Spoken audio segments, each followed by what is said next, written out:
আলহামদুলিল্লাহ, আল্লাহ রাব্বুল আলামিনের কাছে কৃতজ্ঞ হচ্ছি যে আল্লাহ রাব্বুল আলামিন আমাদেরকে সৈয়দুল আইয়াম জুমার দিনে সৈয়দুল মাকান আল্লাহ রাব্বুল আলামিনের ঘরে আল্লাহর সবচেয়ে দামি সৃষ্টি মানুষ তার মাঝে ঈমানদার করে আল্লাহ রাব্বুল আলামিনের সবচেয়ে পছন্দনীয় মাহফিল মাজালিতুজ জিকিরে আমাদেরকে জুমার ওয়াক্তের আগে ভাগে আসার বসার তৌফিক, যোগ্যতা, সুস্থতা, মন মানসিকতা, পরিবেশ পরিস্থিতি আল্লাহ রাব্বুল আলামিন দিলেন। সে আল্লাহর কাছে আল্লাহ রাব্বুল আলামিনের শেখানো বাক্যে আনন্দ চিত্তে আমরা আল্লাহর কৃতজ্ঞতায় সকলে সমস্বরে আল্লাহর শুকরিয়া আদায় করছি, সকলে পড়ছি আলহামদুলিল্লাহ। দরুদ এবং সালাম বর্ষিত হোক যিনি মানবতাকে সর্বোত্তমভাবে আল্লাহর কৃতজ্ঞতা শিখিয়ে গিয়েছেন, তিনি আপনার আমার প্রিয় রসুল জনাবে মুহাম্মাদুর রাসূলুল্লাহ সাল্লাল্লাহু আলাইহি ওয়াসাল্লাম। সম্মানিত হাজিরিন, আজকে জুমা পূর্বের সংক্ষিপ্ত অধিবেশনে আমরা মূলত হজের নিয়ে কিছু কথাবার্তা বলবো। আমাদের বাংলাদেশ সহ পৃথিবীর বিভিন্ন প্রান্ত থেকে আল্লাহর মেহমানরা আল্লাহর ঘরের দিকে রওনা হয়েছেন। ইসলামের অন্যতম একটি রোকন, ইসলামের অন্যতম একটি বিধান, এটি হচ্ছে হজ, যেটা মানবতার চরিত্রের পূর্ণতা এবং ঈমানদারদের ঈমানের বিকাশ, মানুষকে মুহসিন স্তরে আল্লাহর কাছে উন্নীত করার জন্য সবচেয়ে আল্লাহর প্রিয় আমলগুলির অন্যতম একটি হচ্ছে হজ। আজকে আমরা হজ নিয়ে কথা বলবো। তবে হজের তো ব্যাপক বিভিন্ন ধরনের কথা আছে।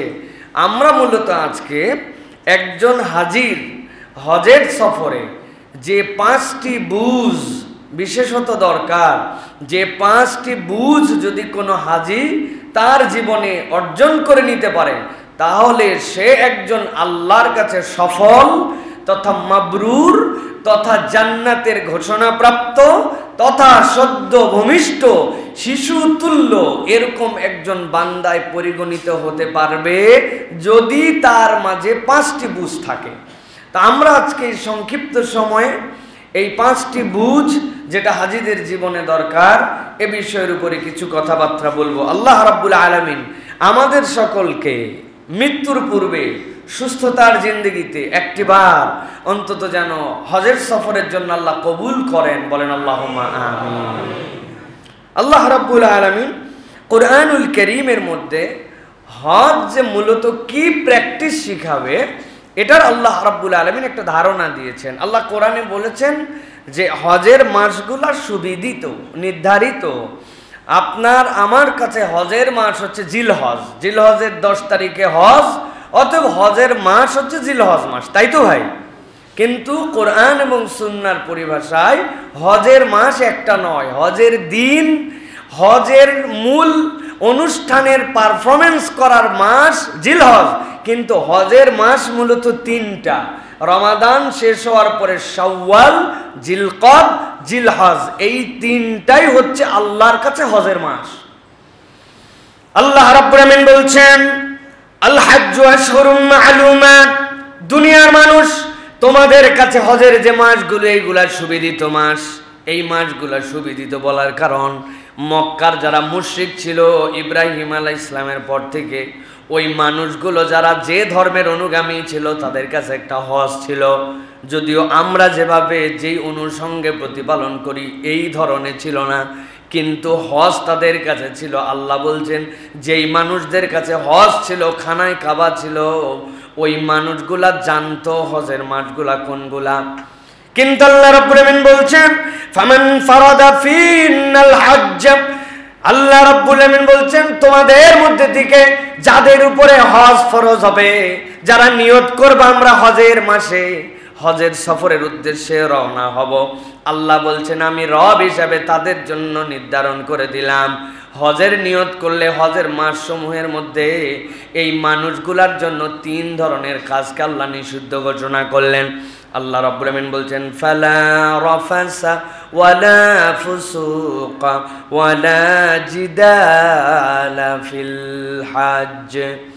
আল্লাহ রাব্বুল আমিন বলছেন তোমাদের জন্য 1 নম্বর দায়িত্ব, অশ্লীলতা তোমরা করতে পারবা না। 2 নম্বরে তোমাদের জন্য দায়িত্ব হচ্ছে কোনো পাপাচার তোমাদের জীবনে থাকবে না। আর 3 নম্বর ওয়ালা জিদালা ফিল হজ, হজের মাসসমূহের মধ্যেই তোমাদের জীবনে যেন ঝগড়াঝাটি না থাকে। প্রশ্ন কখনো হৃদয়ের মধ্যে এরকম উদ্ধৃত হয়েছে কিনা একটু ভেবে দেখেন তো। গুনাহ করা, পাপাচার করা, বেহায়াপনা করা, ঝগড়া বিবাদ করা সব সময়ের জন্যই তো নিষিদ্ধ। তাহলে রব্বুল আলামিন কেন এটার সাথে হজকে সংশ্লিষ্ট করলেন? কেবল হজকেই সংশ্লিষ্ট করেন নাই, আল্লাহ কেন তার আগে বলে নিলেন হজের মাসগুলাও তো তোমাদের কাছে পরিচিত। আল্লাহ রব্বুল আমিন মূলত বুঝাতে চান তামাম উম্মতকে, ও বান্দা তোমাদের জীবনে এই কাজগুলা সর্বসময়ের জন্য ঘৃণিত, সর্বসময়ের জন্যই তোমাদের জন্য আল্লাহর কাছে এই কাজগুলো অপছন্দনীয়। কিন্তু দুনিয়ার মানুষ হাজার প্রচেষ্টা করার পরেও তার জীবনে টুকটাক অশ্লীলতা, টুকটাক অনাচার, টুকটাক তাদের জীবনের মধ্যে ঝগড়াঝাটি লেগেই থাকবে। কিন্তু আল্লাহর কোনো বান্দা যখন হজের নিয়ত করবে আর হজের এই 3 মাসকে তার জীবনে আলাদাভাবে সে একটা প্যাকেজ হিসাবে গ্রহণ করে নিয়ে আলাদা একটা কার্যক্রম গ্রহণ করে যখন ওই বান্দা এই 3টা দোষ থেকে নিজেকে মুক্ত রাখার অভ্যাসে নিযুক্ত হবে, আল্লাহ ওই বান্দার জীবনটাকে পবিত্র বানায় দিবেন। প্রত্যেক মানুষ তার জীবনের সাথে সম্পৃক্ত যে দিন, ওই দিনগুলোকে আল্লাহ রাব্বুল আলামিন তার জীবনের ধর্মীয় বিধান এবং তার এই প্রতিপালনের দ্বারা মানুষের মর্যাদাকে আল্লাহ রাব্বুল আলামিন 4টা গ্রেডের মধ্যে মূলত দেখতে চান। বান্দা আল্লাহর প্রতি ঈমান এনে ফেলছে, ওই বান্দার নিজের পরিচয় দিচ্ছে আমি মুমিন। কিন্তু ওই বান্দা আল্লাহর বিধান যা নির্দেশ তাই পালন করে, আল্লাহ যা মানা করেছেন ত্যাগ করে, আল্লাহর কাছে মাথা নোয়াই দিছে, ওই বান্দা মুসলিম। কিন্তু আল্লাহ ওই বান্দাকে রমাদান দিয়া, কোরআন দিয়ে আল্লাহ বলেন না এইটুকুই মুমিন মুসলিম নয়, আমি আমার বান্দাকে মুত্তাকি হিসাবে দেখতে চাই। কিন্তু আল্লাহর মুত্তাকি বান্দারা যখন আল্লাহর কাছে আরো প্রিয় বান্দা, আল্লাহর কাছে সৎ কাজের প্রতিযোগিতায় নিমজ্জিত হয়ে নিজের স্ট্যান্ডার্ডকে সর্বোত্তম সর্বোচ্চতে নিয়ে যেতে চায়, আল্লাহ বলেন আমার ওই বান্দাগুলাকে তখন আমি মুহসিন হিসাবে দেখতে চাই। আর হজ যদি কেউ না করে, প্রকৃত মুহসিন হওয়া ওই বান্দার দ্বারা সম্ভব নয়। এই জন্য আল্লাহ রাব্বুল আলামিন বলছেন, ও দুনিয়ার মানুষ, আমি আল্লাহ রাব্বুল আলামিন তোমাদের ব্যাপারে জানায় রাখলাম, ওয়া মা তাফআলু মিন খায়রিন ইয়া'লামুল্লাহ। এই দুনিয়ার মানুষ, তুমি যতটুকু ভালো করো না কেন, কেউ সেটা দেখেছে আর কেউ সেটা দেখে নাই। দুনিয়ার কেউ স্বীকৃতি দিয়েছে, আবার দুনিয়ার কেউ স্বীকৃতি দেয় নাই। এত ভালো কাজ করলাম, কোন রকম পুরস্কার তো আমার আমলনামায় জুটলো না। কত ল্যামস্যাম মানুষজন কিছু করতে না করতে, সরকারের সাথে সম্পর্ক থাকার জন্য, অমুক তমুকের তেলবাজি করার জন্য বিরাট বড় বড় পুরস্কার পায়, পায় না ভাই? কি পুরস্কার? পুরস্কারের নাম হচ্ছে উনি শুদ্ধ ব্যক্তি। শুদ্ধ ব্যক্তি উনি। শুদ্ধ ব্যক্তি মানে কি? অন্যদের শুদ্ধির সাথে তিনি হচ্ছে আইডল। কিন্তু যখন তার সম্পদের বিবরণ খোঁজা যায়, তখন দেখা যায় বাংলাদেশে তার থেকে বড় দুর্নীতিগ্রস্ত লোক আর নাই। এরকম লোকের নাম না বললেও আপনারা বুঝতে পারেন। বুঝেন নাকি ভাই? আমার আল্লাহ রাব্বুল আলামিন এই জন্য বলছেন, ওয়া মা তাফআলু মিন খায়রিন ইয়া'লামুল্লাহ ওয়া তাযাওয়াদু ফাইন্না খায়রাজ যাদিত তাকওয়া। এই হজওয়ালারা, এই আল্লাহর দিকে তোমরা যারা রওনা হবে, আমি রব তোমাদেরকে বললাম, ফালা রাফাসা ওয়ালা ফুসুকা ওয়ালা জিদালা ফিল হজ। হজের সফরের মধ্যে তোমার জন্য কোনো পাপাচার থাকবে না, অন্যায় থাকবে না, ঝগড়া থাকবে না। তুমি তো পাথেয় সংগ্রহ করবা। এখন ব্যাগ গোছাচ্ছ তুমি 2 সেট ইহরামের কাপড়, 2টা লুঙ্গি, 2টা জামা, প্লেট, প্রয়োজনীয় ঔষধ, এমনকি চশমার পিছনে, চশমা যেন পরে না যায়, ফিতা, ভাত যেন ভালো করে খাইতে পারি, আচার, শুকনা মরিচ, কোনো আইটেম বাদ নাই। বান্দার সবগুলা ব্যাগের মধ্যে ভরাইছে। স্যান্ডেল যদি একটা হারায় যায়, কোথায় খুঁজতে যাব? 2 জোড়া স্যান্ডেল নিছে। স্যান্ডেল যেন অন্য কারো গায়ের মধ্যে লাগে, বিরক্ত না হয়। হারামের ভিতরে যেন পানি না পড়ে, স্যান্ডেল কার মধ্যে ঢুকাবে তার ব্যাগও নিছে।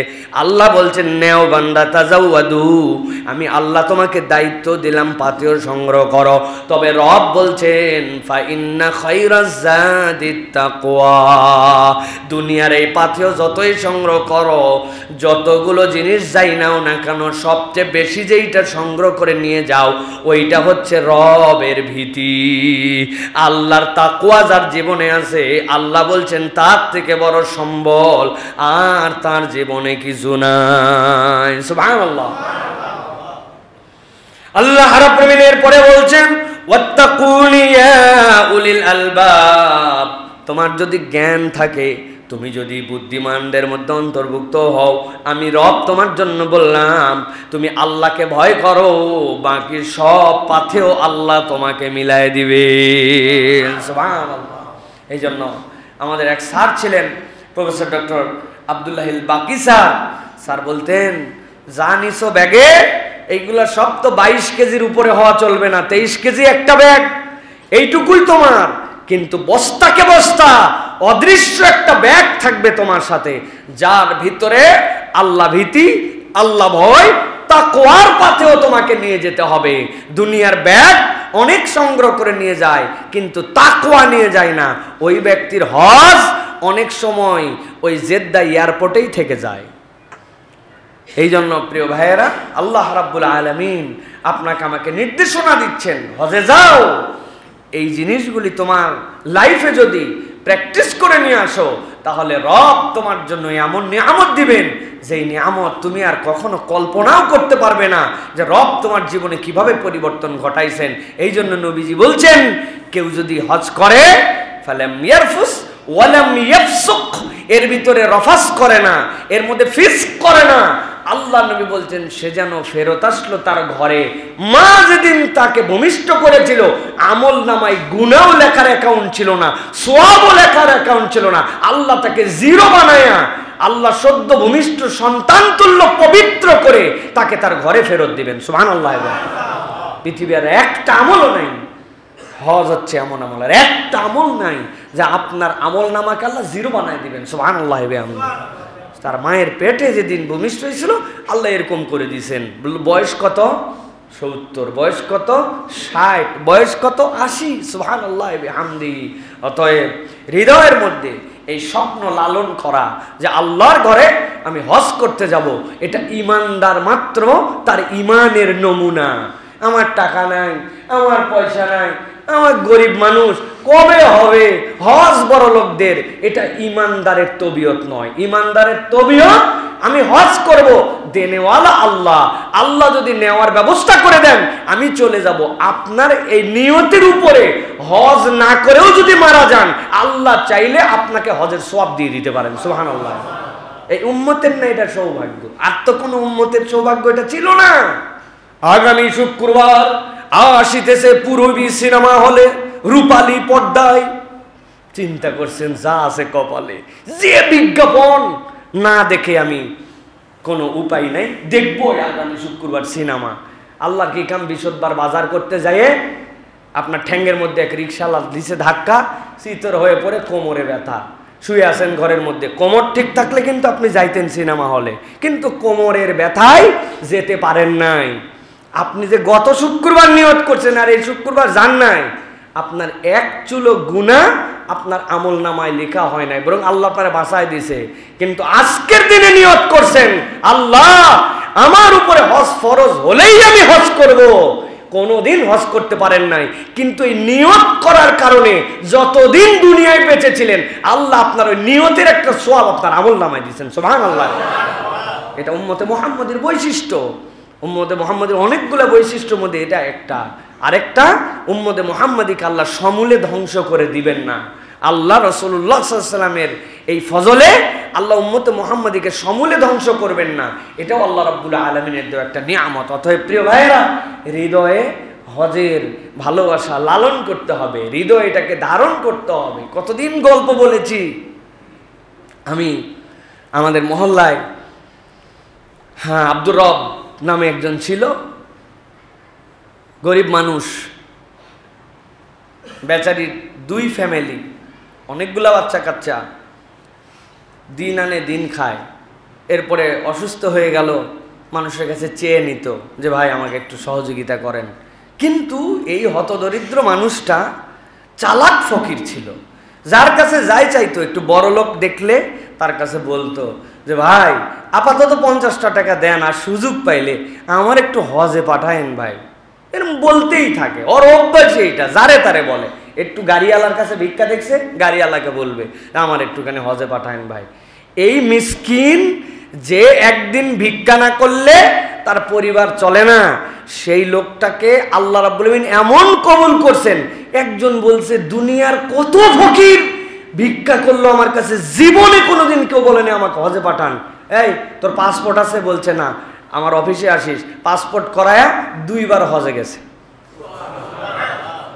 আরে ভাই, দুনিয়ার এক বড় লোক দেখে যদি এই লোক এইটা বলতে পারে, তাহলে বড় লোকের বড় লোক, যিনি বড় লোকই দান করেন, যিনি রাজ্জাক, তার কাছে কোনোদিন বলছেন আল্লাহ আমি দুনিয়ার গরিব, তোমার কাছে ভাত চাই, তোমার কাছে চাল চাই, ভাড়া বাড়িতে থাকি, ভাড়া বাড়ির টাকা মেটাতে পারি, এইটা চাই, এইসা গরিব আমি আল্লাহ, আর তুমি রাজ্জাক, তোমার কাছে একবার বললাম, একবার আমাকে একটু হজে পাঠায় তো আল্লাহ।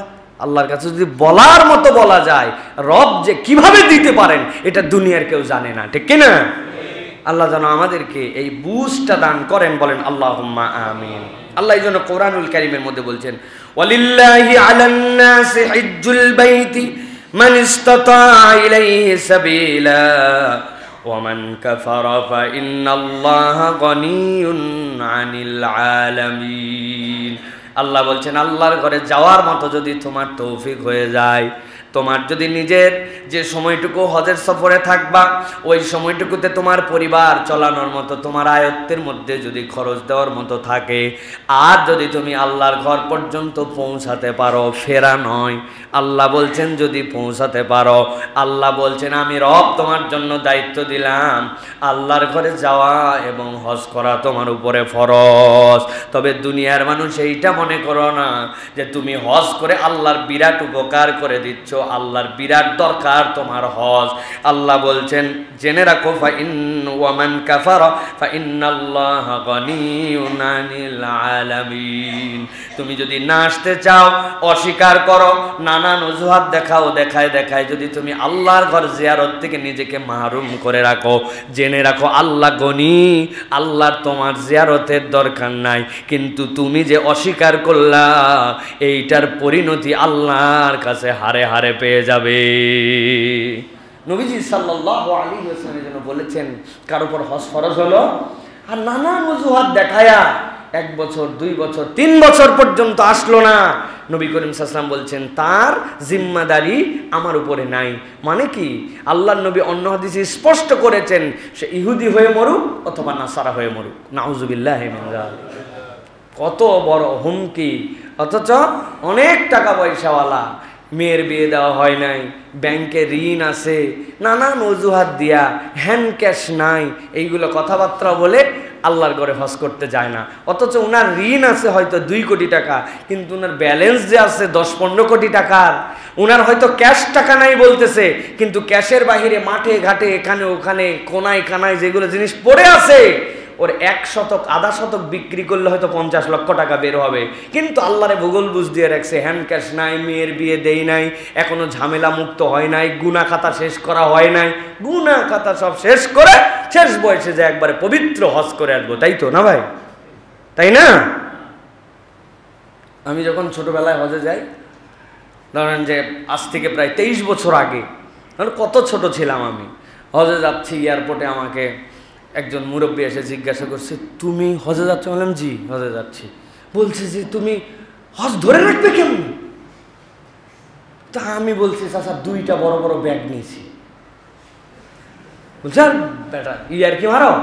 আমি আসলে ব্যাগ নিয়েছি মানে কি, আব্বা বলছে যে সৌদি আরবে বই সস্তা, অনেক বই কিনতে হবে। তা আমরা টার্গেট করে গেছি, আমাদের বাপ বেটা তখন 60-120 কেজি ওজন পাওয়া যেত, যে আমরা 100 কেজির মতো বই কিনবো। এরপরে যদি অন্য হাজিরা আমাদেরকে একটু সহযোগিতা করে, প্রত্যেকের ব্যাগে 2টা 1টা করে বই ম্যানেজ করে দিব। আমার আব্বার লাইব্রেরি বিশাল লাইব্রেরি। তো এখন ওই মুরব্বীকে আমি এই জন্য বলছি, আব্বা যেহেতু এর আগে হজে গেছে, এক ধরনের ব্যাগ পাওয়া যেত সাদা, মধ্যে দিয়ে লম্বা লম্বা লাল হেভি ব্যাগ, হাজিরা জানে এটা। আমি বলছি এরকম 2টা বস্তা নিছি, মানে আব্বার গতবারের বস্তা, এই 2টা নিয়ে হলে তার ব্যাগটা। তো এখনো বিয়ে শাদী হয় নাই, বয়স কম, আসার পরে কত পাপ, কত কিছু বাকি আছে, হজ রাখবি কোন জায়গায়? আমি বললাম ওহো এই ঘটনা। তাহলে আমি তো মনে করছি যে হজ ধরে আনবো মানে বস্তায় করে ধরে আনবো। তা আমাদের বাংলাদেশের মানুষের কনসেপ্ট কি? শেষ বয়সে যায় কেন? গুনাহ খাতা, ব্যবসা, চিটারি, বাটপারি, দুর্নীতি সব শেষ। এরপরে আমি হজে যাচ্ছি, একবারে মহাপবিত্র। এত আল্লাহ রে, এত ভূগোল বুঝ দিয়েন না। উনি রহমানুর রাহিম, আহকামুল হাকিমিন। আপনি যদি আল্লাহ রাব্বুল আলামিনের সাথে চিটারি বাটপারি করেন, তাহলে আপনার আমার চরিত্র এই ইহুদিদের থেকে খারাপ। বলবেন ইহুদিদের থেকে খারাপ কেন? ওরা নবীদেরকে বিভিন্ন কারণে কষ্ট দিত, ধোঁকা দিত। নবী বলছেন চলো আমালিকার বিরুদ্ধে যুদ্ধ করে আমরা এখন বাইতুল মুকাদ্দাসকে উদ্ধার করি, আর ওই বাইতুল মুকাদ্দাসের পাশেই প্রচুর পরিমাণ ফল ফসল হয়। তোমরা না বলছো যে আমাদের এই খাবার ভাল লাগে না, চলো ওইখান থেকে আল্লাহ খাবার দিবেন। ওরা মুসা আলাইহিস সালামকে বলছে ও খাবারও চাইছিলাম, সবই চাইছিলাম, কিন্তু যুদ্ধ করে জিতা লাগবে, এত দূর আমাদের সময় নাই, তুমি আর তোমার আল্লাহ যায় যুদ্ধ করো। যুদ্ধ যখন জিতে যাবে আমাদের খবর দিও, আমরা চলে আসবো। কেইসা বেয়াদবের বেয়াদব। ওরা কারে ধোকা দিছে? নবীকে ডাইরেক্ট ধোকা দিছে। কিন্তু আপনি আমি এমন আচরণ করি, আল্লাহরে পর্যন্ত আমরা ভূগোল বুঝ দেই যে আল্লাহ হজ ফরজ করলো। ওই বান্দা বলে এখন না, 50-60 বছর যাওয়ার পরে সব গুনাহ খাতা মাফ করার পর আল্লাহর কাছে যায় বলবে আল্লাহ আগে যা গুনাহ করছে সব মাফ করে দাও। আল্লাহ বলবেন সব মাফ করে দিবে, তাই তো না? যাওয়ার আগে আবার কৌশল করে যায়। কতবার আমি অন্তত 200 বার বলছি এই কথা, মিনিমাম 200 বার বলছি মিনিমাম।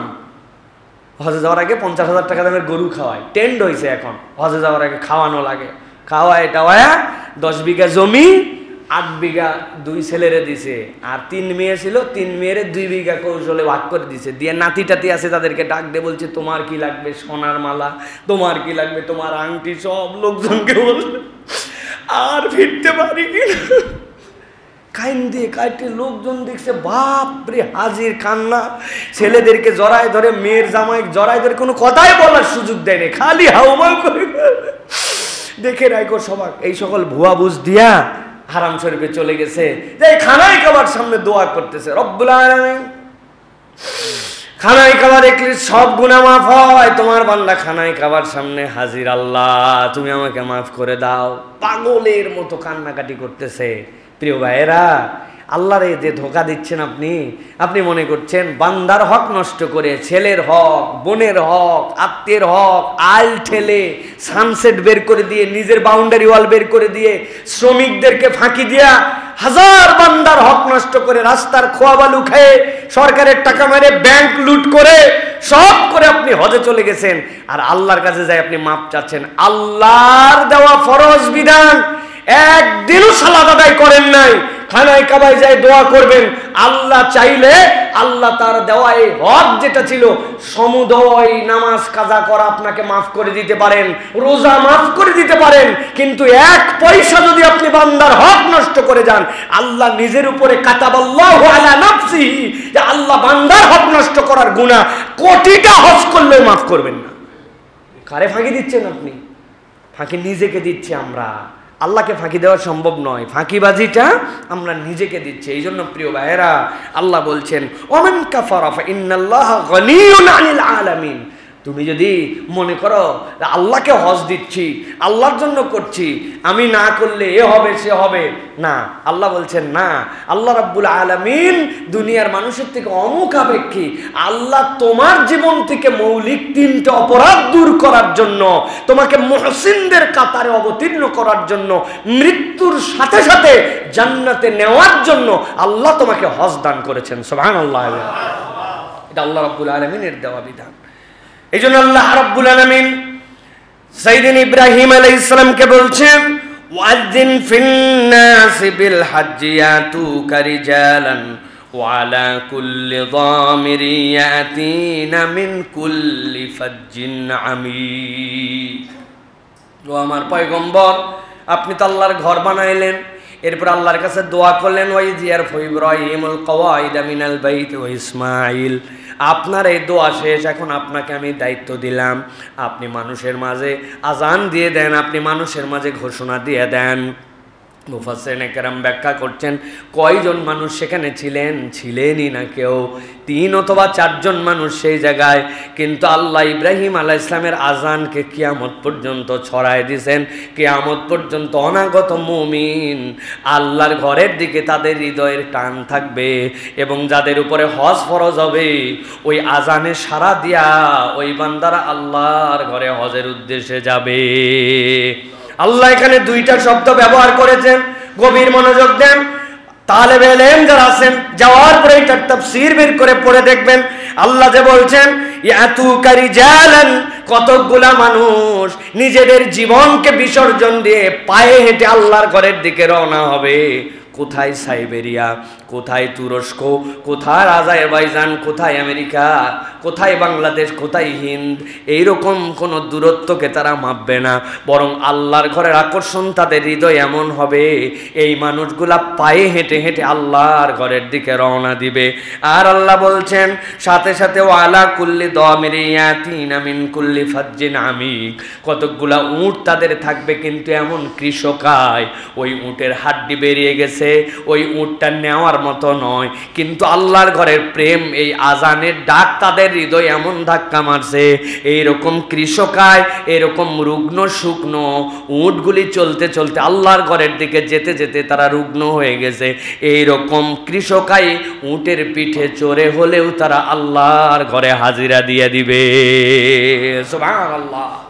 এই আয়াতে কারিমা আমাদেরকে মেনশন করে যে অনেক মিলিয়নিয়ার আছে কিন্তু তার হৃদয়ে আল্লাহর ঘরের আকর্ষণ নাই, আর অনেক কম টাকার লোক আছে যেই মানুষ আল্লাহর ঘরে যাওয়ার জন্য উদ্গ্রীব, হয়তো হজ ফরজ হইছে কোন রকম টেনে টুনে, কিন্তু এটাকেই সে প্রাইম কাজ বানাইছে।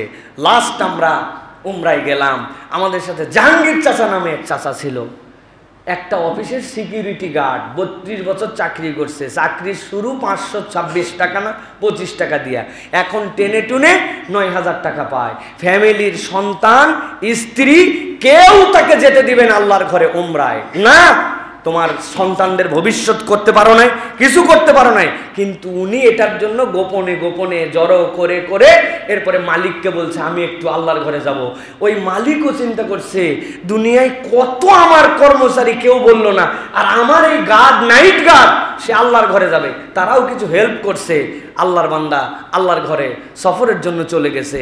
বউ পছন্দ না, সন্তান পছন্দ না, বিদায় দেওয়ার জন্য একটা মাইক্রো ঠিক করতে বলছে, এটাতেও তারা রাজি না, কিন্তু আল্লাহর ঘরে চলে গেছে। আমাদের সফরে যতগুলা মুখলেস মানুষ ছিল, এই আল্লাহর বান্দার মতো এরকম মুখলেস মানুষ কম দেখছি। হারাম শরীফের নিচে তাওয়াফ করা তার একটা রেস্ট্রিকশনের মধ্যে আনছে। বিধান কি? বিধান হচ্ছে উমরাকারীদের জন্য এটা তো ফরজ, নফল তো তাওয়াফ, অতএব মাতাফের মাঠটাতে কেবল তারাই যাবে, বাহিরে কাউকে ঢুকতে দেয় না। তারা সাধ্যের মধ্যে এটা প্রোটেস্ট করে, মেয়েদের জন্য উন্মুক্ত, কিন্তু ছেলেদের জন্য। কিন্তু ওই মুরব্বী খানিকক্ষণ পর ঘুরে এসে বলতো আজকে 3টা তাওয়াফ করলাম, আজকে 2টা করলাম। কিরে বাবা, উপর দিয়ে একটা তাওয়াফ করতে আমাদের রোজা থেকে পায়ের অবস্থা খারাপ, আপনি এত তাওয়াফ করেন? উপরে না তো, কিন্তু নিচেই গেছি। তো নিচে গেলে না এরামের কাপড় ছাড়া ধরে? কই আমাকে তো ধরলো না, আমি গেলাম বড় বড় করে ঢুকেও ঠেকালোও না, এই জন্য আমি চলে গেছি। হৃদয়ের মধ্যে আবেগ, ইখলাস, খুলুসিয়াত এইগুলা থাকলে রব এরকম অনেক দয়া করেন। এইগুলা আমি সাইফুল্লাহর চোখে বহু দেখা আছে, বহু, 1বার 2বার তো রব্বুল আলামিন আমাকে এই গোলামকে আল্লাহ রাব্বুল আলামিন সেখানে নেন নাই। তো এই জন্য আমি এইগুলা জানি, কত হিস্ট্রি আমার লাইফে আছে। এক লোক গেছিল একবার আমার সাথে হজে, এই লোক হচ্ছে টিপসই দেওয়া হাজি, টিপসই দেওয়া হজে গেছে। বুঝেন তাহলে লেখাপড়ার কি যোগ্যতা, বিরাট যোগ্যতা তো না, টিপসই দেওয়া হাজি। বহুদিন আগের কথা বলছি। এখন এই লোককে নিয়ে খুব পেরেশানি, না পড়া জানে না কিছু জানে, কোথায় হারায় যায় কি হয়। আমি একটা ছোট বাটন মোবাইল কিনে দিয়ে গলার মধ্যে বেল্ট দিয়ে ওইটা দিছি, আর শিখাইছি সবুজ বাটন রিসিভ, লাল কাটা। আপনার লালের সাথে কোনো সম্পর্ক নাই, কেউ কল দিলে খালি সবুজটাতে রিসিভ করবে না। সকলের কাছে তার নাম্বার লিখে দিছি যে ভাই এই লোক হারালে কিন্তু বিরাট বিপদ। মুজদালেফা, আরাফা সব জায়গা ভয়ঙ্কর জায়গা। আরাফা পর্যন্ত টনটাইট, সবসময় আমার সাথে ফলো করে থাকে। মুজদালেফায় আসছি, আসার পর রাত্রেবেলা মুজদালেফার উপরে আবার হচ্ছে সোডিয়াম লাইট। সব দুনিয়ার মানুষ একরকম দেখতে, এমনি তো একে তো এহরামের কাপড়, 2 নম্বর কোনো তাবু নাই, 3 নম্বর সোডিয়াম লাইটের নিচে সব মানুষের চেহারা এক হয়ে যায়, সাদা লাল কালো নাই।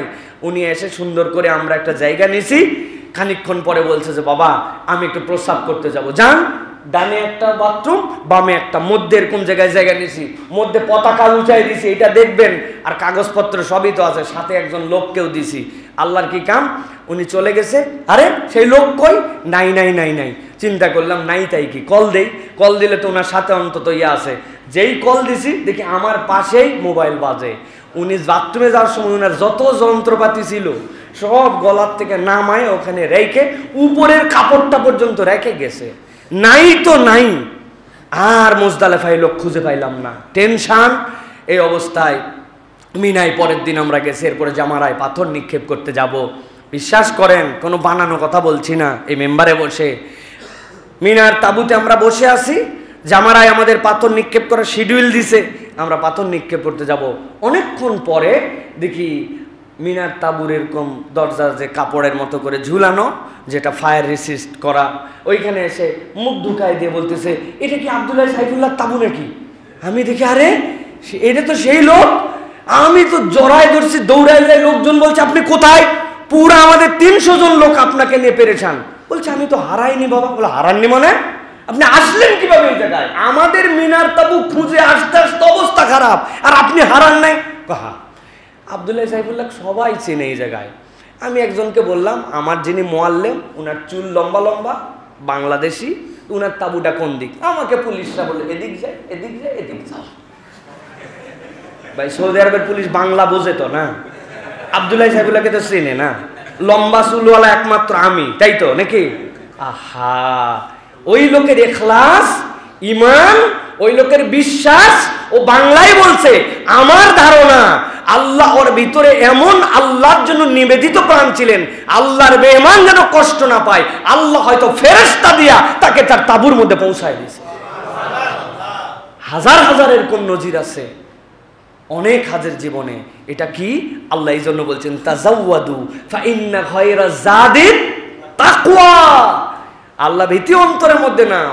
হজ করতে যাচ্ছি নাম কামায়ের জন্য, হজ করতে যাচ্ছি হাজি বলবে মানুষ, হজ করতে যাচ্ছি টাকা পয়সা হইছে, হজ না করলে সম্মান থাকে, লোকে কি বলবে, আশপাশে সব বাড়ির লোক হজে চলে গেল, আমি এখনো গেলাম না। এইগুলা জীবনে কখনো হজের নিয়ত হতে পারে না। হজের নিয়ত হবে আল্লাহর জন্য যাচ্ছি, গুনাহ মাফ করার জন্য যাচ্ছি। রফাস, ফুসুক, জিদাল, এই 3 অপরাধ মানবীয় চরিত্র থেকে মুক্ত করে আল্লাহর কাছে মুহসিন বান্দা হওয়ার জন্য যাচ্ছি। বান্দা যখন স্পষ্ট নিয়ত করে আমিত্ব বিসর্জন দেওয়ার জন্য যাচ্ছে, আল্লাহ ওই বান্দাকে পূর্ণ হাজি বানায়া, বেগুনা বানায়া, জান্নাতের ঘোষণা দিয়া তার বাড়িতে পৌঁছায় দেয়। সুবহানাল্লাহ। এটা হচ্ছে হজ। অতএব হজে যাওয়ার নিয়ত পরিশুদ্ধ করে বলতে হবে। প্রিয় ভাইয়েরা, আল্লাহ রাব্বুল আমিন আমাদেরকে বোঝার তৌফিক দান করেন। নবীজি সাল্লাল্লাহু আলাইহি ওয়াসাল্লামের কাছে জিজ্ঞাসা করা হয়েছে আইয়ুল আমালি আফদাল ইয়া রাসূলুল্লাহ। নবীজি বলেছেন আল ঈমানু বিল্লাহ। ক্বালা সুম্মা মান? ক্বালা আল জিহাদু ফি সাবিলিল্লাহ। ক্বালা সুম্মা মান? ক্বালা আল হাজ্জু মাবরুর লিল্লাহ। 1 নম্বর উত্তম আমল আল্লাহর জন্য ঈমান আনা। এর থেকে উত্তম কোনো আমল নাই। ঈমানদারের ঈমানের থেকে দামি আর কিচ্ছু নাই। সুম্মা মান?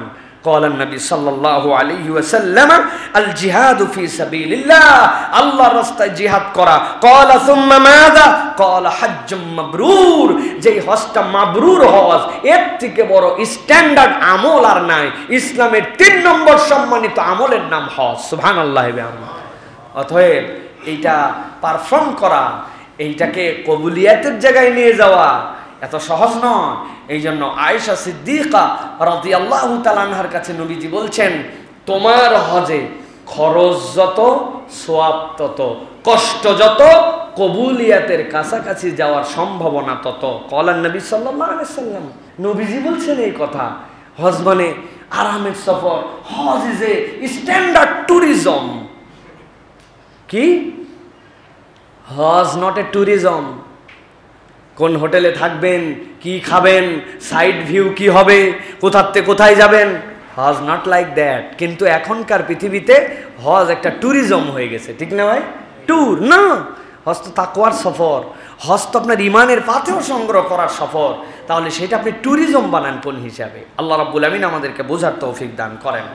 আমি 2-3টা বিষয় এবার একটু সংক্ষিপ্তভাবে, এখানে হয়তো কম লোক আছেন কিন্তু আমাদের এই কথা তো কোটি মানুষের কাছে পৌঁছায়, এটা যেন সকলের উপকারে লাগে, এই জন্য কিছু কথা আপনাদের কাছে বলতে চাই। প্রিয় ভাইয়েরা, গভীর মনোযোগের সাথে খেয়াল করেন। 1 নম্বর, মাবরুর হজ। নবীজি বলছেন যে এইটা ইসলামের 3 নম্বর শ্রেষ্ঠ আমল। কয় নম্বর? 1 নম্বর ঈমান বিল্লাহ, বলেন। 2 নম্বর জিহাদ ফি সাবিলিল্লাহ। 2 নম্বর কি? 3 নম্বর কি? হজ্জাম মাবরুর। এখন জিজ্ঞাসা হচ্ছে, মাবরুর হজ কাকে বলে? যেই কাজ করলে আমার হজটা মাবরুর হবে, এটা তো ডেফিনেশন জানতে হবে। মাবরুর হজ কাকে বলে? আমি অনেক সময় আপনাদের বুঝের জন্য বলি, এমন হজ যেই হজের ভিতরে 100টা তাওয়াফ করতে হবে, এমন হজ যেই হজের ভিতরে 40টা রোজা রাখতে হবে, এমন হজ যেই হজে 1 লক্ষ টাকা দান করতে হবে।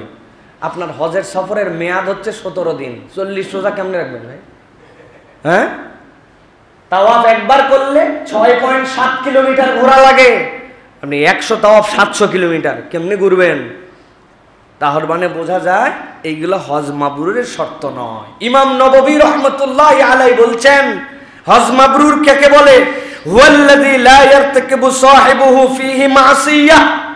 যেই হজের সফরে হাজির জীবনে হজটা গুনাহ মুক্ত, ওইটাই হচ্ছে হজ মাবরুর। হযরতে রাসূল আকরাম সাল্লাল্লাহু আলাইহি ওয়াসাল্লাম বলছেন, মান হাজ্জা ফালাম ইয়ারফুস ওয়ালাম ইয়াফসুক রাজা কায়াউমিন ওয়ালাদাতহু উম্মুহু। যে হজ করলো তার মধ্যে ফিস্ক করলো না, আল্লাহর প্রকাশ্য অবাধ্যতা করলো না, কোনো গুনাহ করলো না, সে যেন সদ্য ভূমিষ্ঠ সন্তানের মতো প্রত্যাবর্তন করলো। তার মানে এটাই হজ্জে মাবরুর। কিন্তু নবী করিম সাল্লাল্লাহু আলাইহি ওয়াসাল্লাম বলছেন, হজ্জে মাবরুরের বুঝটা তোমরা ভালো করে বুঝে নাও। যেই হজের মধ্যে 100 উমরা, 100 তাওয়াফ, 1 লক্ষ টাকা দান, অনেকগুলি রোজা, 5-7 খতম কোরআন শরীফ, এইগুলো হয়তো তুমি কিছুই করতে পারবে না, কিন্তু আমি নবী তোমাদের জন্য সহজ করে দিলাম। নবী করিম সাল্লাল্লাহু আলাইহি ওয়াসাল্লাম বলছেন, বিররুল হজ্জি ইতআমুত তুআম ওয়া তাইয়িবুল কালাম। কারো হজের সফরে যদি অপর ভাইকে খাওয়ানোর অভ্যাস হয়, আর তার মুখ দিয়ে যদি নরম কথা বের হওয়ার অভ্যাস হয়, নরম কথা বলে, সুন্দর কথা বলে, আর মানুষকে খাওয়ানোর মেন্টালিটি নেয়, ওই বান্দা 10টা তাওয়াফ করতে পারে নাই, 1 খতম কোরআন শরীফ শেষ করতে পারে নাই, ওই বান্দা হয়তো নফল অনেকগুলি আমল সেখানে করতে পারে নাই, 1000 টাকা খরচ করতে পারে নাই, কিন্তু এই 2 আমলের কারণে আল্লাহ তার জীবনে হজ্জ মাবরুর নসিব করায় দিবেন। সুবহানাল্লাহ। সম্মানিত আল্লাহর ঘরের মেহমানরা, অথবা যারা আমরা যাব, গিয়ে পৌঁছাইছি, অনেকেই ভাববেন এ আবার কেমন কাজ, মানুষকে খাওয়ানো আর হাসি মুখে কথা বলা, এটা কোনো ব্যাপার হলো নাকি? বিরাট ব্যাপার, বিরাট ব্যাপার। হজের সফরে যে গেছেন, হজের সফরে আপনার মন ভালো থাকে না, হজের সফরে যাওয়ার পরে বিভিন্ন কিছুর না পাওয়াতে আপনার তবিয়ত তেমন হয়, হাজী সাহেবের মুখ যেন গোমরা হয়ে যায়, হাজী মুখ দিয়ে সুন্দর কথাই বলতে পারে না, মানুষের প্রতি বিরক্তি, মানুষের প্রতি খেদ, মানুষের প্রতি এমন ধরনের কথা বলে যেটা বাংলাদেশে থাকতেও ওই মানুষ বলতো না। উদাহরণ, একজন লোক তার সাথী হারায় আসছে, একজন লোক তার চাবি খুঁজে পাচ্ছে না, একজন লোক স্বামী স্ত্রী গেছিল, বউটা কেমন করে জানি তার সাতছাড়া হয়ে গেছে, এসে বলছে ভাই আপনার ভাবিকে খুঁজে পাচ্ছি না। পাবেনই না তো, চলাফেরা শিখছেন, নিয়ম কানুন জানেন না কিছু, 2 জন 2 দিকে চলেন, আগেই বলছিলাম এরকম করেন, এই করেন, সেই করেন। ওই লোক তো ঘাবড়াই গেছে, কার কাছে সান্ত্বনা নিতে আইছি, সে তো উল্টা দেখি বিষাক্ত সাপ। প্রত্যেক হাজির তবিয়ত এরকম হয়ে যায়, অথচ কথাটা অন্যরকম হতে পারত। এই মক্কার মধ্যে আপনার স্ত্রী আছেন, উনি তো বাহিরে চলে যায় নাই, হারালো কেমনে? সাথী ছাড়া হয়েছে ভাই, ইনশাআল্লাহ পেয়ে যাবেন। কতকে দেখলাম সাথী ছাড়া হয়েছে, পাইছে, ঘাবড়ায়েন না তো ভাই, কোন জায়গাটায় হারাইছিল, সাথী ছাড়া হয়েছিল। চলেন তো আমি এই দিকটা একটু দেখি, আপনি এই দিকটা দেখেন। মোবাইল আছে আপনার? আপনারটা নাই, আমার বইয়ের কাছে। আহা, নাম্বার মুখস্থ, হ্যাঁ লিখে রাখছি, দেন তো, আমার মোবাইলে ব্যালেন্স আছে। আপনি একটু কল করার জন্য বের করলেন, একটু কাঁধে হাত দিয়ে একটু সান্ত্বনা দিলেন, একটু বললেন ইনশাল্লাহ পেয়ে যাবে। এটাও একটা বলা, ওটাও একটা বলা। হাজি বেশিরভাগ ওইটা বলে, এইটা বলার তবিয়ত তার মেন্টালি থেকে উঠে যায়। অথচ এইটুকু বললে আল্লাহ নবী বলছেন সে তার মাবরুর হজের দিকে আগায় গেল। সুবহানাল্লাহ। খাওয়ানো বাঙালি সহ পুরা হাজিদের তবিয়ত খালি হাত পাতা, যেখানে যা পাবে খালি খালি ধাবড়ায় যায় নেওয়ার জন্য। এক ভ্যানওয়ালা ফল বিক্রি করতেছে 5 রিয়াল, আলা খামসা আলা খামসা আলা খামসা। ওর কাছে আছে 2টা কলা, একটা আপেল আর একটা মালটা দিয়ে একটা প্যাকেট বানাইছে, বানায় বিক্রি করতেছে। এখন প্যাকেট শেষ, খোলা মাল বাকিগুলা প্যাকেটে ভরবে। হাজি চারিদিকে জড়ো হয়ে আছে, 5 রিয়াল করে কিনবে। ওই লোক বলছে সবর করো তোমরা, আমি একটু কিস নিয়ে আসি। কিস মানে পলিথিন। পলিথিন নিতে গেছে, এদিকে কোন একজন হাজি আছে পাশে বলে দিছে সাবিল সাবিল সাবিল। বলা মাত্র লোকজন খামসায়া ও ট্রাকের পিছনের যা মাল ছিল 5 মিনিটে সব নিয়ে চলে গেছে। ও পলিথিন নিয়ে এসে মাথা ধরে বসে পড়ছে, দেখে হাজিল সাবিল বলে তার সব মাল নিয়ে চলে গেছে। না রে ভাই, খালি আপনি নিবেন কেন? নবীজি বলছেন ইতাম, একটা খেজুর আছে, অর্ধেক করে ডানের জনকে দিছেন, বামের জনকে দিছেন। 1 গ্লাস জমজমের পানি খেয়ে আসছেন, সাথে 2 গ্লাস পানি নিয়ে আসছেন। হাজি সাহেব আপনি একটু খান। একসাথে খেতে বসে লেজের ভাগটা দেখছে ওর পেল্টে পড়ছে, আমার কাছে পেটির ভাগ। ওই বেচারি মাছই খেতে পারে না, তার মধ্যে লেজ সবচেয়ে কাঁটা। আপনি বলছেন আমি লেজ খাইতে পারি, মাথা খাইতে পারি, পেটি খাইতে পারি, লেজটা দেন তো আমার এই জায়গায়। না না না লাগবে না। আরে মিয়া দেন লেজ। টেনে তুলে নিজের পেটিটা ওখানে দিয়ে দিছে। অন্তরের তামান্না কি? উনি লেজ খেতে পারে না, পেটি খেতে পারে। উনার খাবারও আছে, আমারটা আছে, জাস্ট একটু এক্সচেঞ্জ করে নিছে। খেজুর একটাই আছে, অর্ধেক করে নিছে। একটু মানুষকে খাওয়ানোর জন্য 10, 20, 50 রিয়াল আলাদা বাজেট করে নিছে। নবী করিম সাল্লাল্লাহু আলাইহি ওয়াসাল্লাম বলছেন বিররুল হজ ইতামুত তুআম ওয়া তিবুল কালাম। ওই ব্যক্তির জীবনে মানুষকে খাওয়ানোর মেন্টালিটি যুক্ত হয়েছে আর সুন্দর করে কথা বলতে শিখছে। আল্লাহ তার হজকে মাবরুর বানায়া তার আমল নামায় জান্নাত লিখে দিবে। সুবহানাল্লাহ। কিন্তু হজের সফরে গেলে অনেক কিছু করার মেন্টালিটি। আসার পরে গল্প দেয় বহু কষ্ট, 30টা তাওয়াফ করছি, 2 খতম কোরআন শরীফ, মঙ্গল সোম রোজা বাদ দেয় নাই। কিন্তু ওই লোকটা ভিজা গামছা নিয়ে এসে খেয়াল করে নাই, চাপাচাপি বেড, বাথরুমতে বেড়ে উনার পাশেই বিছনায় ছিল, বিছনার মধ্যে গামছাটা ভিজা রেখে দিয়ে বেচারি লুঙ্গি টুঙ্গি পড়ছে। এই ফাঁকে গামছার ভিজাতে উনার চাদরটা একটু ভিজে গেছে। বেচারি আইসে, চেনেন হুঁশ আছে? হুঁশ আছে? হজে আসার সময় তো হুঁশ বাড়িতে রেখে আসছেন। বাপরে পিকআপ! হজের সফর বলে কিছু বললাম না, চেনেন না তো আমাকে, চেনার কথাও না। দেশে যে আমার কি অবস্থা না রে বাপ! উনি আমিত্ব বিসর্জন দিতে যায় নাই, আমিত্বের ভাবটা ভিন্ন রূপে দেখাতে গেছে। আপনার এই হজ রুম পার হয় না, মক্কা পার হতে অনেক দেরি আছে। পরিবর্তন হতে হবে প্রিয় ভাইরা। এই জন্য কোন হজটা আমার আমিত্ব বিসর্জনের, মাবরুর হজের, এইটা আপনাকে ফিল থেকে নিতে হবে। আল্লাহ আমাদেরকে একটা মাবরুর হজ আদায় করার তৌফিক দান করেন। এরপরে যেটা বলেছিলাম, হজের সফর 5টি বুঝের সাথে সম্পৃক্ত।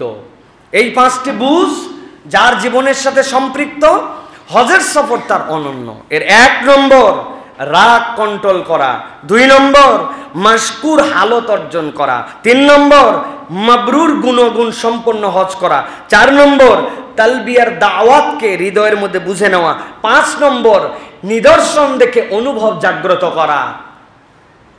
মোটা দাগে শুনলে মনে হবে কিছু না, কিন্তু একটু ব্যাখ্যা করলে 5 মিনিট বুঝবেন। 1 নম্বর রাগ কন্ট্রোল করা। হজের সফর রাগের সফর। শয়তান এমন ভাবে আমাদেরকে রাগান্বিত করায়, বান্দা নিজেও অবাক হয়, দেশে থাকতে এত রাগ ছিল না, এখন এত রাগ কেন? আমি আমার ভাষায় বলি, কোন একজন লোক বাজার করতে গেছে, পকেটের মধ্যে তার 2000 টাকা, পিছু লাগছে একটা তার বাটপার। খানিকক্ষণ পরে দেখছে আরেকজনের কাছে যে আরে 2000 না, এর পকেটের মধ্যে তো 50,000 টাকার ব্যান্ডিল। বুদ্ধিমান চোর হলে 2000 ছেড়ে 50,000-এর পিছনে ঘুরবে। আগে মারতো ব্লেড, এখন প্রয়োজনে চাকু মারবে। কেননা না 50,000 টাকাতে ধরা খায়ও যে মায়ের, 2000 টাকাতেও কাছাকাছি মায়ের। অতএব চুরি করে জিততে চাইলে 50,000-এর পিছনে যাবে। হজের সাথে উদাহরণের মিল কি, রাগের সাথে উদাহরণের মিল কি? এক বান্দা নামাজ কাজা করছে, এক বান্দা রোজাতে গাফলতি করছে, আল্লাহর হুকুমে গাফলতি করছে। ওই বান্দার জীবনে শয়তান পরিশ্রম করে করে জাহান্নামের কাছে নিছে, কিন্তু আল্লাহ বলছেন ওই বান্দা যখন হজের সফরে আসছে, ও যদি একবার হজটা মাবরুর করতে পারে, একবার কবুল করতে পারে, একবার আরাফাত থেকে যদি আশহাদু আল্লা ইলাহা ইল্লাল্লাহ সাক্ষ্য দিয়ে বের হতে পারে, জাহান্নামে যাওয়া বান্দা আমি তো জান্নাতে নিব। এ তো এতদিন চেষ্টা করে করে খুচরা আইটেমে গেছিল, আর এখন তার পাইকারি লস, আল্লাহ তাকে ডাইরেক্ট জান্নাত দিবে। শয়তানের মাথা খারাপ। শয়তান ওই সময় হাজির পিছনে যেভাবে লাগে, দুনিয়ার কোন মুসলমানের পিছনে ওইভাবে লাগে না। এই জন্য যেই লোক বাংলাদেশে নির্বিষ, ওই লোক হাজিতে গেলে 20 আর 20। প্রিয় ভাইয়েরা, ভালো করে বোঝার চেষ্টা করেন। ওই লোক যেই যে রেগে যাচ্ছে, কেন রাখতেছে? এর কারণ হাজী সাহেবকে ফজরের সময় আসে শয়তান আস্তে করে আদর করে বলছে, ঘুমাও, পায়ে ব্যথা তোমার, গতকালকে তাওয়াফ করছো, এখন চলতে পারবে না, ঘুমাও। হাজী সাহেব ফজরের নামাজ জোহরের সময় পড়ে লাভ দিয়ে উঠছই হাজী, আরে শয়তান ধোকা দিচ্ছে, দেশে নামাজ না পড়ি, আজকে নামাজ মিস করা যাবে না। ও লাভ দিয়ে উঠে নামাজে যায়, শয়তান ফেল। বাথরুমের মধ্যে উনার আগে একজন গোসল করে বাড়াইছে, কোমরের বেল্ট রাখা, টান দিয়ে খুলে দেখছে ডলার আর রিয়ালে ভরা। চিন্তা করছে আল্লাহ মিলাই দিছে, যাক হজের সফরে আসে, এইগুলোতে খরচপাতি করব। শয়তান এই বোধ জাগ্রত করাতে পারবে না, কোনো হাজি চুরি করতে পারে না। ও নিজের গোসলের আগে গামছা বান্ধে বাইরে এসে বলবে, এই মিয়া হুশ করেন, এই ধরেন আপনার টাকা নেন, একটা পয়সা বের করবে না। শয়তান তাকে নামাজের ধোকা দিতে পারে না, চুরির ধোকা দিতে পারে না। এখন শয়তান হাজির পিছে লাগবে কোন দিক দিয়ে? রাগ করাও। রাগলেন তো হারলেন। সুতরাং হাজি যে রাগ করে, বুঝতে হবে হজ কবুলের আলামত। আপনি কন্ট্রোল করেন। 5টা কথা বলবো হাজি সাহেবদেরকে, রাগ কন্ট্রোল করেন। রাগ হবে, আপনি বুঝবেন আমাকে থামাতে হবে। শয়তান আবার আপনাকে এই বুঝো দিবে, সব জায়গায় থামতে হয় না, কত জায়গায় দেখাতে হয়। ওইটাও শয়তানের আরেকটা ইনজেকশন, ওখান থেকেও আপনাকে সতর্ক হতে হবে প্রিয় ভাইয়েরা। 2 নম্বর, মাশকুর হালত। আপনার অন্তরে শুকরগুজারির হালত থাকতে হবে। লা ইন শাকারতুম লা আযীদান্নাকুম। আয়েশা সিদ্দিকা রাদিয়াল্লাহু তাআলা আনহাকে নবীজি বলছেন, তোমার হজের খরচ আর তোমার হজের কষ্ট তোমার হজ কবুল করায়। আপনার কষ্ট, আপনার বিভিন্ন ধরনের অশান্তি, যাওয়ার পরে সিরিয়াল নাই, সিট নাই, একই টাকা দিয়ে টিকিট করলাম, বোর্ডিং পাশে একজন পড়ছে পিছনে, আরেকজন সামনে, আমার শুধু না পাওয়া না পাওয়া, কি পেলাম কি পেলাম। আপনি তাহলে আপনার হজকে এনজয় করতে পারবেন না। আপনার হজে আল্লাহর কৃতজ্ঞতায় থাকতে হবে। আল্লাহ, পৃথিবীতে এত এত কোটি মুসলমান, হাজার কোটি মানুষ, তার মধ্যে থেকে মুসলমান বানাইছো, তার মধ্যে থেকে ইমানদার বানাইছো, তার মধ্যে থেকে আমাকে তোমার ঘরের সফরে নিয়ে যাচ্ছ। আমার কি যোগ্যতা ছিল আল্লাহ? তুমি আমাকে না নিলে আমি কি করতে পারতাম? আমার টাকা আছে, কিন্তু আমার বাপ দাদা 14 গোষ্ঠী সব কিনে ফেলবে, এরকম টাকাওয়ালা লোক আছে, সে হজে যেতে পারছে না। আর মাইনর এই কষ্ট, মাইনরে অপ্রাপ্তি কিচ্ছু নাই, আমি না আমার গুনাহ মাফ করতে যাচ্ছি। হালত তৈরি করা, এর নাম কি? মাশকুরের হালত। যার হৃদয়ে সবর আছে, তার জীবনে মাশকুরের হালত আছে। এটা না থাকলে হবে না। আর এই কৃতজ্ঞতা হৃদয় কিভাবে আসবে? মাল্লাম ইয়াশকুরিন নাস লাম ইয়াশকুরিল্লাহ। কেউ আপনার কিঞ্চিত উপকার করলে আপনার তাকে উইশ করতে হবে, তাকে ধন্যবাদ দিতে হবে, সব সময় কৃতজ্ঞতার হালতে যেতে হবে। আপনার অন্তরে এটা আল্লাহ পয়দা করে দিবেন। এটা 2 নম্বর, খেয়াল রাখবেন। 3 নম্বরে যেটা, সেটা হচ্ছে মাবরুর হজ অর্জন করা। মাবরুর হজ মানে কি? ওই যে বলেছি, 1 নম্বর গুনাহমুক্ত সফর, 2 নম্বর ফিক্স থাকবে না, 3 নম্বরে রফাস থাকবে না, আপনার জীবনে কোনো অনাচার থাকবে না, আল্লাহর প্রকাশ্য অবাধ্যতা থাকবে না। হাজি হজও করতেছে, মাথার চুল নেড়া করার সাথে সাথে বলছে দাড়িটাও চাইছে দিয়েন। ফিস্ক বুঝে নাই, সে ফাসেক, সে বুঝে নাই এই ফিক্স তার জীবনে। হজের সফরে গেছে, অন্য সময় পর্দা পুশিদা যা ছিল এখন পর্দা উঠে গেছে, সব হাজিরা ভাই বোন, উনার বউ আমার মাহারেম, কিন্তু এখন টেনশন নাই। আপা আপা বলে 10 জন লোক মহিলা আছে, উনি মুখ খুলায় বলতেছে, ও সলিমের মা আসো। কিন্তু সলিমের মা দেখতেছে আরো 9টা কলিম কাহার কুদ্দুসের মাকে দেখে ফেলছে, তার সাথে ওনার কোনো সম্পর্ক। ফিস্ক, এটার থেকে আপনাকে বাঁচতে হবে। নবী করিম সাল্লাল্লাহু আলাইহি ওয়াসাল্লাম বলছেন, আর মাবরুর কি? ইতামুত তাআম ওয়া তিবুল কালাম। মানুষকে খাওয়ানোর মেন্টালিটি রাখতে হবে, সব সময় ফোর্স করে নিজেকে হাসি মুখটা ধরে রাখার চেষ্টা করতে হবে, মানুষের সাথে সদাচরণ করতে হবে, কেউ যেন আমার কথায়, আমার আচরণে, আমার ব্যবহারে কষ্ট না পায়। আর আলাদা বাজেট 100 রিয়াল এটা রাখছি আমি শুধু মানুষকে খাওয়ানোর জন্য। খালি আমি চাই খাবো? আমি না 1 কেজি খেজুর একদিন খাওয়াবো? আমি না আপেল কিনছি 5টা, কিনে টুকরা করে কেটে পিছনের ব্যাগে করে নিয়ে গেছি, আশপাশের লোককে খাওয়াইছি, আমার প্যাকেটের মধ্যে বিস্কুট আছে।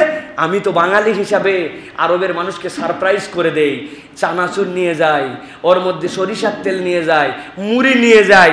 এটা তো আরবের লোক চোখে দেখে নাই। ওরা ইফতারির সময় নানান কিছু খাওয়ায়, আর আমি 5 জন, আমার সাথের লোকজন, ওই যে একজন বসে আছে কোনায়, আমার সাথের হাজি, এইগুলা সব আমরা ব্যাগের পিছনে করে পেঁয়াজি বেগুনি সব সুন্দর করে নিয়ে, একবারে তো ঢুকাতে দিবে না, সিস্টেম করে নিয়ে ওই যে জমজমের গ্লাস ওইগুলাতে করে করে দিয়ে অর্ধেক গ্লাস করে 10 জনকে দেই। আমাদের ইফতার নেওয়ার জন্য গন্ডগোল লেগে যায় তখন, যে ভাই কত খেজুর আর টক দই খাবো, একটু ভাই মিল গিয়া, ভাই মিল গিয়া, আজ মিল গিয়া।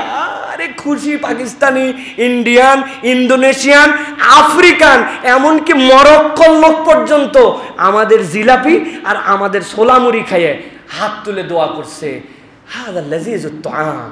আল্লাহ, এত সুস্বাদু খাবার, মানুষকে খাওয়ানো, কৌশলে খাওয়ানো, এইটা মাবরুর হজ করার আল্লাহ রাব্বুল আমিনের পক্ষ থেকে একটা উপায়। এটা হচ্ছে আপনার আমার জন্য 3 নম্বর। 4 নম্বর, তালবিয়ার বুঝ। তালবিয়ার বুঝ যার জীবনে নাই, তার হজ হয় নাই। লাব্বাইক আল্লাহুম্মা লাব্বাইক, লাব্বাইক লা শারীকা লাক লাব্বাইক, ইন্নাল হামদা ওয়ান নি'মাতা লাকা ওয়াল মুলক। আল্লাহ তোমার কাছে হাজির। কার কাছে হাজির? লা শারীকা লাক, যার কোনো শরীক নাই, রব হয় নাই। তোমার কাছে আমি 3টা কথা আজকে বলে দিতে চাই। ইন্নাল হামদা, যত প্রশংসা, যার প্রশংসা তার সাথে আরো 2টা জিনিস যুক্ত হয়, যে প্রশংসা পাওয়ার যোগ্য তাকেই আমি বলতেছি। আল্লাহ, এতদিন উমুক তুমুকের প্রশংসা চাটুকরি তেলবাজি করছি, কিন্তু আজকে স্বীকার করলাম, আরে প্রশংসা তো সব তোমার পাওয়ার। যে জিহ্বা দিয়ে অন্যের চাটুকরিতা করছি, ওই জিহ্বা কারো নাই বোবা, ও কেমনে প্রশংসা করলো না গালি দিল তাই তো বুঝতে পারে না। তা আমি প্রশংসা করলাম যার, আর জিহ্বা বানাই দিল যে, তার প্রশংসা না করে কার প্রশংসা করলাম? বুঝে ফেলছে আল্লাহ। ইন্নাল হামদা, সকল প্রশংসা তোমার। ও নিয়ামতা, নিয়ামত তো সবই তুমি আমাকে দিছো। প্রশংসা যার, নিয়ামত তার, তিনি কে? লাকা ওয়াল মুলক, সকল ক্ষমতা রাজত্ব তোমার। আল্লাহ, এই 3টা স্বীকৃতি দিয়েও না আমার মন ভরে নাই। আবার বলতেছি, লা শারীকা লাক, ইন্নাল হামদা ওয়ান নি'মাতা লাকা ওয়াল মুলক, এই 3টার মধ্যে কোনো শরীক নাই। লাব্বাইক আল্লাহুম্মা লাব্বাইক, আমি আমার রবের কাছে হাজির। নবীজি বলছেন, কেউ যদি সকাল থেকে ইহরামের কাপড় পরে এই তালবিয়ার হালতে থাকে, সূর্য অস্ত যাওয়ার আগে আল্লাহ তাকে মাফ করে দেন। এই তালবিয়ার বুঝ আপনার হৃদয়ের মধ্যে নিতে হবে, হাজি। আর 5 নম্বর, সেটা হচ্ছে অনুভবের নিদর্শন নিজের হৃদয়ে জাগ্রত করা। আল্লাহ, খানায় কাবার সামনে আমি, আল্লাহ কোরআনুল কারীমের মধ্যে বলেছেন, ইন্না আউওয়ালা বাইতি উদিয়া লিন-নাস লাল্লাযী বিবাক্কাতা মুবারাকা। এতদিন কোরআনে পড়ছি, আজকে আমার কোরআন সত্য। আমি সেই খানায় কাবা দেখতেছি, সাফার উপরে দাঁড়ায় আছে, ইন্না সাফা ওয়াল মারওয়াতা। বলেন তো, ইন্না সাফা যেখানে লেখা সোয়াত ফা আলিফ, এখানে যদি আমার পা লেগে যায় কোরআন শরীফে, কি করবেন? কেঁদে ব্যাকুল হয়ে যাবে, মুখে দিয়ে 100 বার চুমু দিবে, আল্লাহর কোরআনকে মাথায় নেবে, প্রয়োজনে কিছু সাদাকা করবে।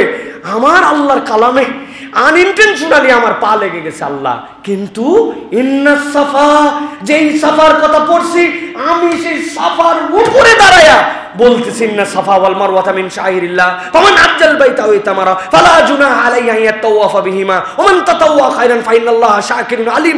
আমি আল্লাহ সাফার উপরে, আমি আল্লাহ মারওয়ার উপরে, তুমি কোরআন সত্য, আমি স্বয়ং আজকে তার সাক্ষী, তুমি আমাকে হাজির করেছো। ওয়া ইযিয়ারফু ইব্রাহিমুল কওয়াইদা মিনাল বাইত, আল্লাহর ঘর যখন ইব্রাহিম বানালেন, ইব্রাহিমের ঘর, তার পদচিহ্ন ওখানে আছে।